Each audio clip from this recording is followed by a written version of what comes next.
I must apologize for my technical shortcomings. So I haven't got a PowerPoint for you. The first half of my paper will be about generalities so that we're all in possession of the same information. And in the second half of my paper, I will show you some picture poems by the simple device of holding them up in front of the screen, which is not ideal, but I hope will nevertheless give you some idea of what I'm talking about.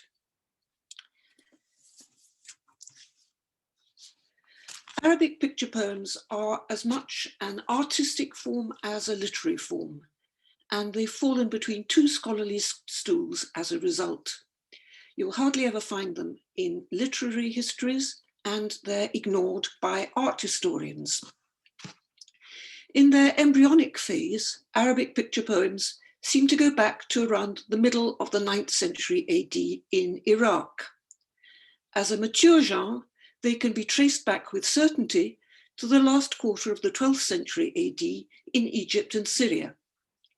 And though we still don't know nearly enough about later developments, we do know that they went on being produced for several centuries in several places, from Islamic Spain to Morocco in the 15th and early 19th centuries, and in the Levant and Anatolia under the Ottoman Empire in the 18th and early 20th centuries.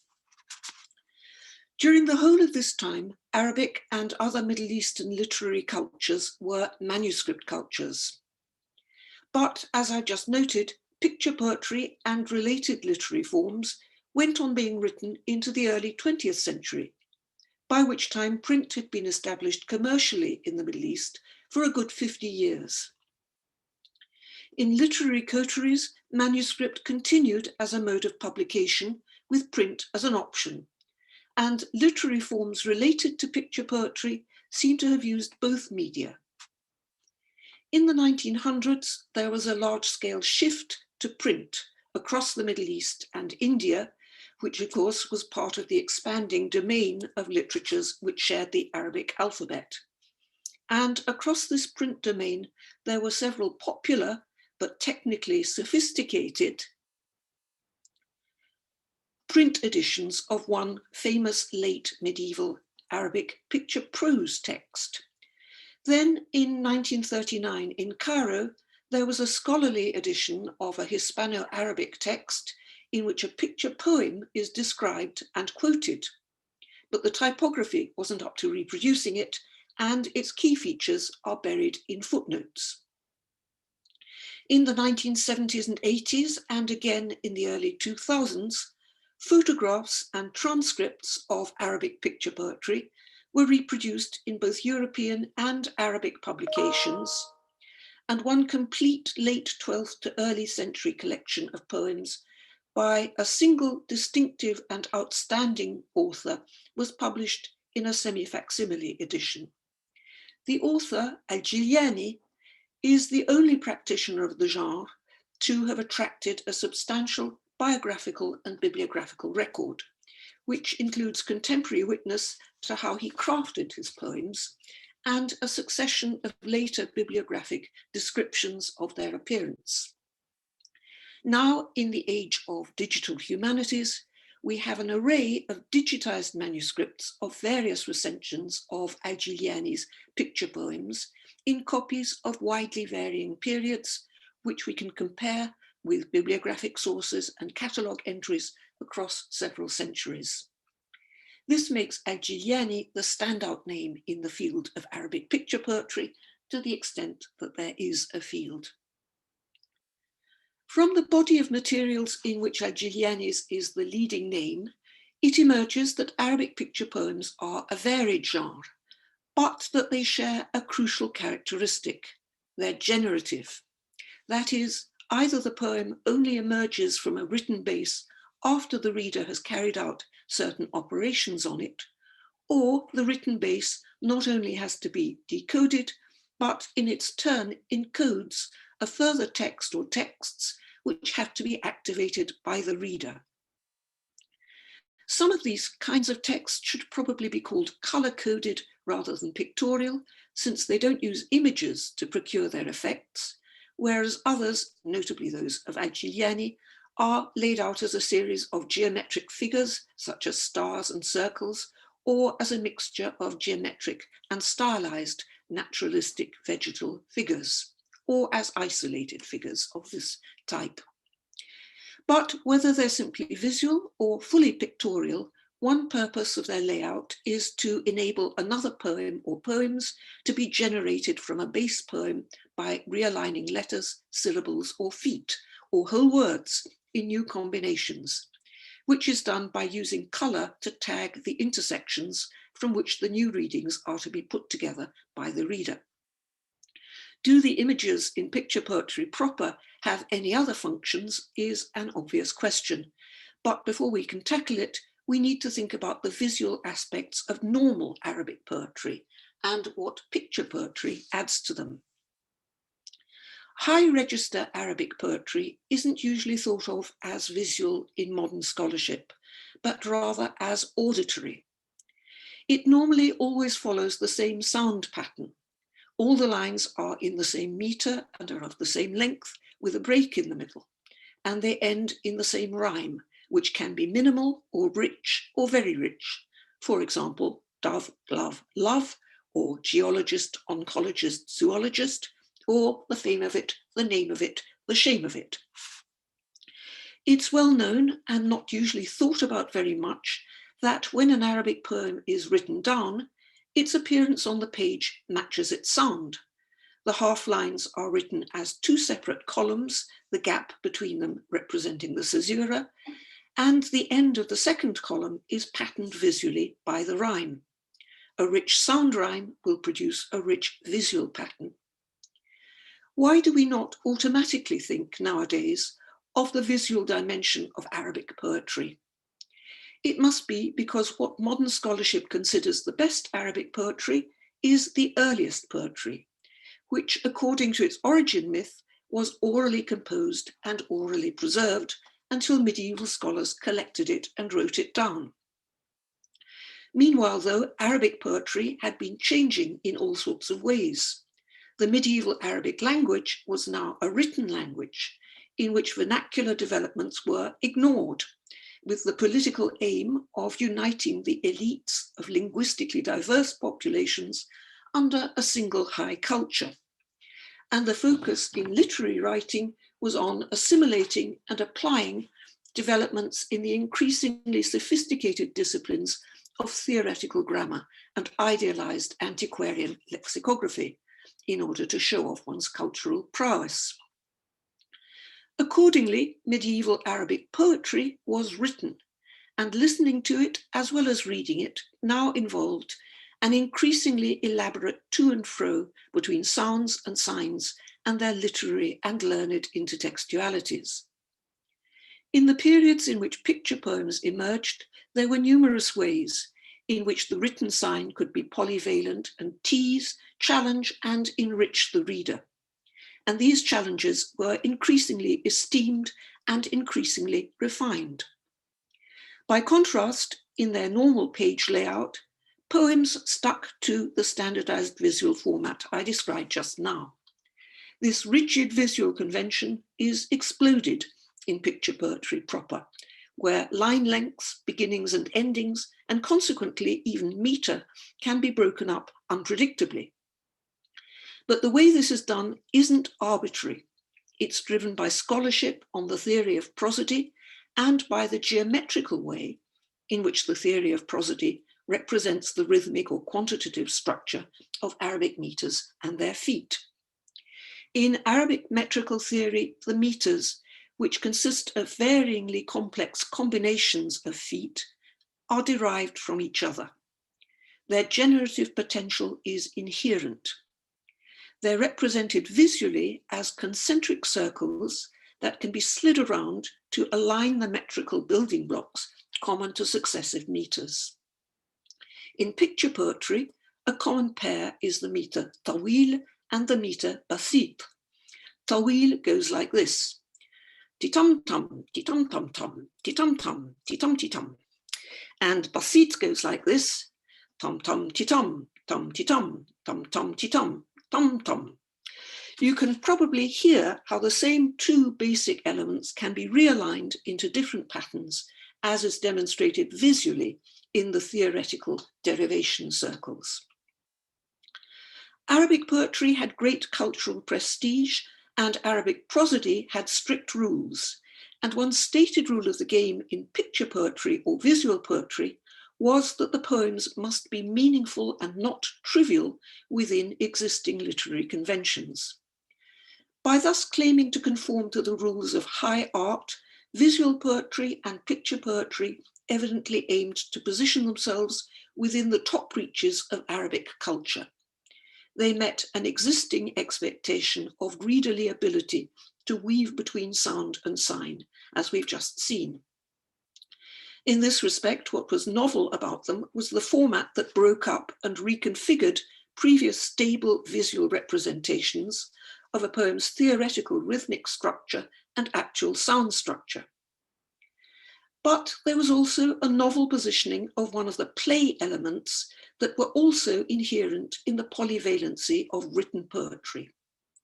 Scholarly interdisciplinary play on multiple meanings of words and the multiple levels on which images could operate were one aspect of the game that poets and ordinary readers had increasingly begun to expect to play with each other. Another simpler and blatant game was the special game that poets played with their patrons, which was about legitimating the power their patrons had gained by force by equating might to right in figurative terms. This aspect of the function of writing had become dominant and competitive across genres. Here too, Arabic picture poetry aimed to establish itself at the higher end of the scale and at the highest end of the market. Picture poetry seems to be the freelance poet's bid to outdo competitors for the attention of the ruler by building showier images, quite simply by combining the verbal metaphors, which everyone anticipated in this context, with the surprise of concrete visuals. Again, freelance self-positioning is nothing new in itself, but using visuals to literally catch the eye of the ruler is a new ploy. At this point, you'll be saying, show us the poems, and I will show you some, but this paper is going to be more about their context than about the poems themselves in detail, on which a huge amount of very basic work still remains to be done. But even more work needs to be done on sketching out a framework of inquiry, because there does exist a respectable, if scattered, body of published scholarship on the poems as a phenomenon. But they still have no history, are still unconnected to each other or to their societies and surroundings. The next part of this talk is going to try to join up some dots between pioneering pieces of scholarship that will provide points of departure for asking about connections. My theme here will be the tree of praise motif. The last part of the talk will conform to the brief of this conference and will discuss how manuscript culture first shaped the poetry of the picture poet we know most about, Al-Jilani, and then arguably lost the key to understanding it. Al-Jilani wrote picture poems in praise of Saladin and other members of the Ayyubid family. He wrote them, as we now know, in the form of scrolls, something that I'll return to in the last part of this talk. And these scrolls consisted of sequences of geometric figures containing text, which, as new poems are generated by the method I outlined earlier, flows back and forth between figures, up and down the scrolls, and culminates in finials. And here is one. As you can see, there is a lot of it. It is very long.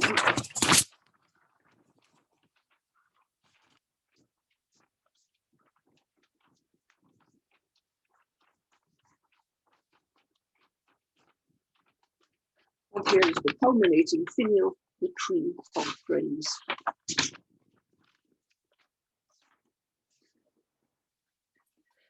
The finial, which I've called the tree of praise, exists in several versions executed at different dates, which don't all look like trees at first glance. But the beautiful Gotha manuscript, which was either copied in the mid-14th century AD or is copied from another manuscript of that date, actually calls it a tree and supplies instructions on how to decipher it. So here is the Gotha version of that finial.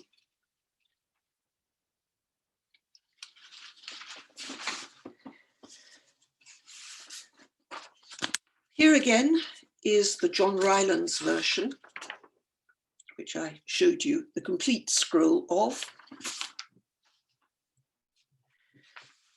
And here is a different but related finial from the Jerusalem Khalidiyya manuscript with instructions that also call it a tree. And here from the same Khalidiyya manuscript are two more naturalistic tree finials from other picture poems by Giuliani, which are also found in this exuberant form in other manuscripts. So that's much more like a tree. And this is quite like a tree. The poem contained in the tree finial works by anaphora, and it also has end rhyme, which fixes the same ending, ertu, onto different words as required by the rules of prosody. For example, da'wetu, baraketu, nabawetu. Meanwhile, as the poem progresses, more and more words and phrases are repeated anaphorically, so that the poem also develops multiple but identical internal rhymes. The final end rhyme is a self-allusion to the pictorial form of the poem, the word shajaratu, trees. Here is a color-coded transliteration of the poem, which shows the cumulative sound effect of the repetitions, which is actually concealed visually by the way the poem is encoded in the tree figure. So the repetitions only come out if you write out the poem in full. They're not there in all their detail in the actual tree finial. In English translation, one can give an idea of how these various processes work. So here are a few lines. Speaking of Saladin, his are gifts before which the Nile flood is nothing. They belong to him alone, whence they spread among all people. By virtue of these gifts, may you enjoy victory and a return on them heralded by the proclamation of God's glory. Gifts of stock planted by the Lord of the throne, long will be the fragrant litany of their remembrance. Gifts of stock planted by the Lord of the throne, long is the reach of their sheltering green branches. Gifts of stock planted by the Lord of the throne, they have grown into trees towering over mankind. Looking at this poem in terms of its context or contexts, there's obviously a close fit between its content, its pictorial form, and the circumstances for which it was composed, and in which it was presented to Saladin or performed by him. We'll come back to the question of performance later. In literary terms, the image of a tree's rootstock, trunk, and branches was a long-established metaphor for lineages and dynasties. The image of the ruler or patron as a source of shelter and plenty, likewise. Giuliani cleverly combines the two and cleverly glorifies Saladin as the founder of a dynasty rather than as the scion of an established dynasty. In his autobiographical commentaries on some of his poems, Giuliani dates their composition, and his datings provide a snug historical fit between the way he uses the figure of the tree of praise and Saladin's rise to power in Egypt. However, Giuliani didn't invent this particular figure. We have evidence that it had already been used under the dynasty that Saladin had first served and then supplanted, the Fatimid caliphs, who were, moreover, Shiites, whereas Saladin's claim to legitimacy was as a champion of the true Sunni caliphate of Baghdad. Seen in these terms, Giuliani's use of the tree of praise is therefore a repurposing of a usurped emblem.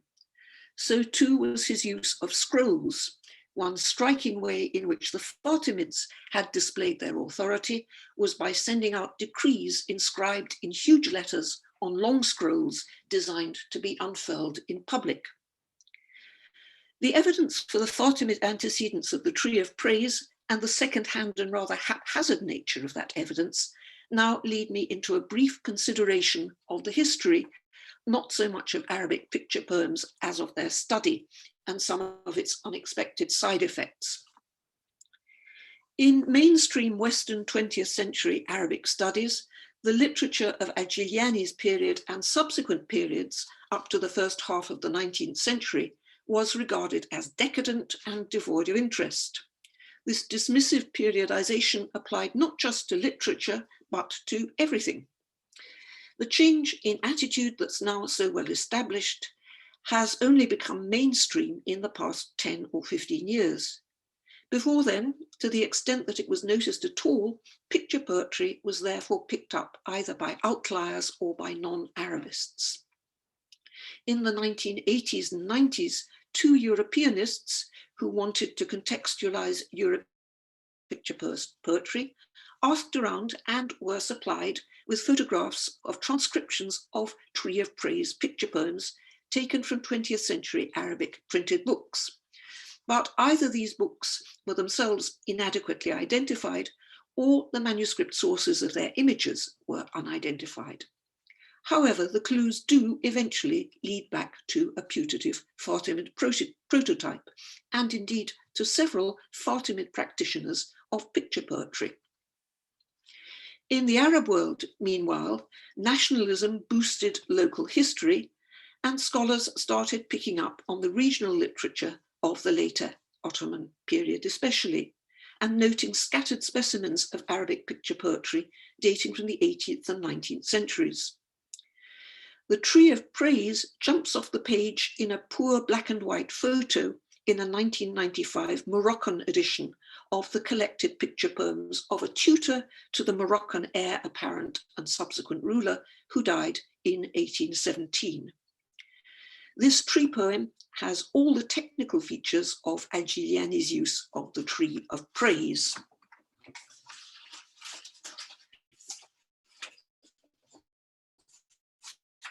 So here is a photograph which was originally bad and is made even worse by being photographed by me, but you can see that it's a tree. And here is the editor's transcription of the poem, which may be visible enough for you to see the patterns, the repeated patterns, the patterns of repeated clumps of words in this poem, which work in the same way as in Al-Jilani's Tree of Praise. The Moroccan poet, who stayed in Cairo on his way to and from the pilgrimage to Mecca, may well have seen in Cairo what is now the Ghouta manuscript of some of Al-Jilani's poems, including the one with the Tree of Praise finial, before it was bought for and shipped off to the Ghouta library in 1812. Or perhaps the Tree of Praise had offshoots that haven't yet been traced. At all events, we can see that some 600 years apart, two court poets were using picture poems as a tribute to the ruler, down to the same symbolic image. This points to the significance of at least some of this sort of poetry. As Al-Jilani himself tells us, picture scrolls took a very long time to plan and were difficult to execute. Economically speaking, they were therefore objects of high luxury. Socially and intellectually, they represent a conspicuous investment of erudition on the part not only of the poet, but also of the reader, who must have a sound grasp of scansion, grammar, and sometimes abstruse syntax and vocabulary in order to decode them. If the dedicatee of the poems was a person in authority, the poems became politically a means of giving public display to two of the most admired attributes of a ruler: learning and intelligence. What I've said about Europeanists asking around, being shown and reproducing print transcriptions or photos of Arabic manuscripts and not having secure provenance for them or really knowing how to go about interpreting them, shows us research feeling its way in the dark. As pioneers who didn't know Arabic, these scholars didn't know exactly what kind of texts they were dealing with, but they established visual parallels which still await investigation between image types in various European and non-European languages of various periods in manuscript and early print cultures. And their inquiries among Arab colleagues yielded a solid historical source bibliography, which has still not yet been fully exploited. Arab scholars, meanwhile, were also hampered by not knowing enough about the manuscript traditions that Arabic picture poetry belonged to. They came across only isolated figures and couldn't connect them to a context or discover continuities. Consequently, the meaning and purpose of the picture poems they described remained enigmatic. There was something surreal about them. Picture poetry has made a comeback in Arabic literature as concrete poetry, precisely because it's so mysterious, which means that contemporary poets can pick up ideas from it, but make it do whatever they want. And what they do with it is politically poles apart from what Al-Jilani or our Moroccan courtier did. Modern Arab picture poets generally aim at protest, not praise. This repurposing of picture poetry is just one aspect of the way contemporary Arab visual artists have used the heritage of the Arabic word-image continuum, drawing on magical, mathematical, and mystical traditions, which mainstream academic scholarship is only now paying attention to and attempting to integrate into a historical epistemology. Now, to conclude, how did manuscript traditions shape the work of our star picture poet, Al-Jilani? What did the format enable him to do? None of the medieval bibliographies or his own autobiographical notes tell us how he performed or presented his picture poem scrolls.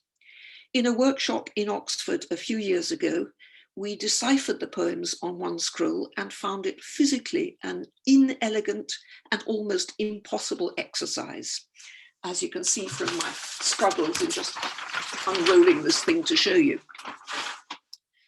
We had no idea how to unwind the scroll so as to demonstrate our readings of the encrypted poems, and got thoroughly tangled up in the paper as we chased them up and down their geometric matrices.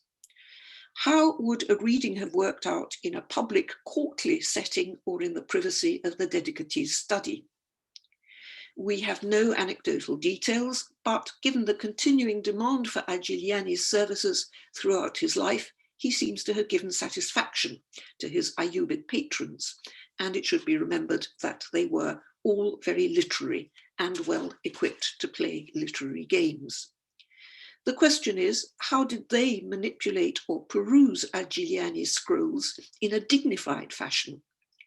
Perhaps they did it by unrolling them bit by bit horizontally as scrolls and not vertically as rotuli, which is what we intuitively did in our experimental session, because this is how the other kinds of Arabic scroll we know about work.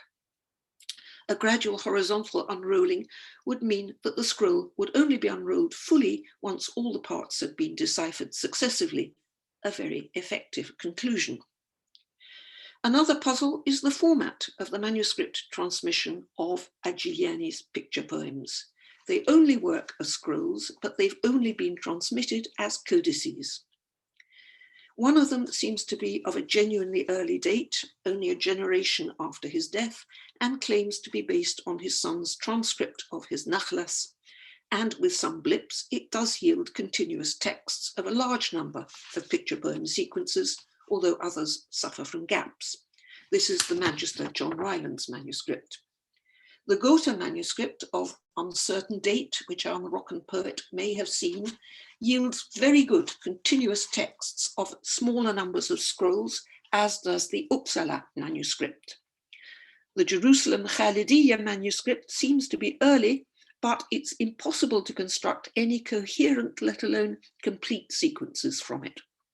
The Paris manuscript, which is late and of monstrous dimensions, is a mashup between bits of Al-Jilani and a copyist trying his hand at devotional talismans, using Agiliani as a free inspiration, rather as contemporary Arab concrete poets have used picture poetry.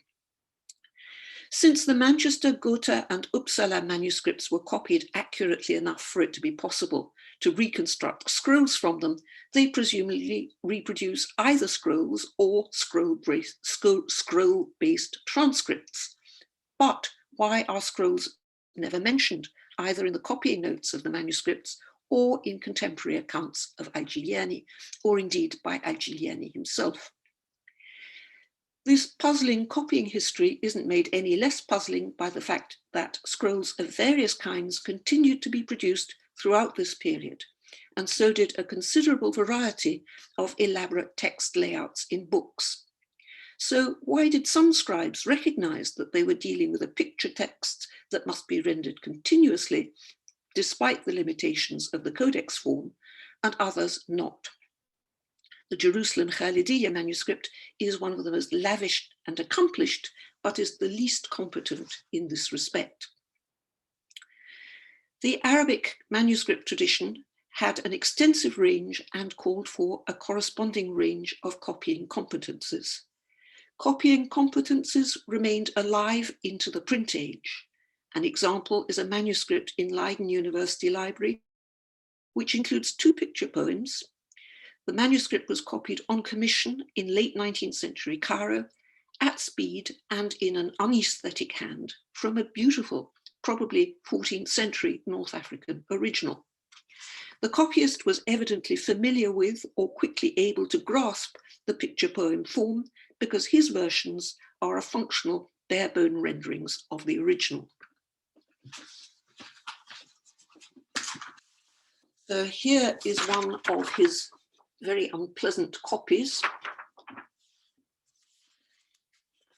And here is its very beautiful original. But until I asked the immensely knowledgeable Leiden librarian about this manuscript, no one had shown any interest in either the copy or the copyist. This paper's glance at Arabic picture poetry and this last example, I think, highlight one thing above all, which is how much we don't know and haven't actually thought of asking about the demographics and varieties of Arabic scribal expertise, and how a scribe's understanding of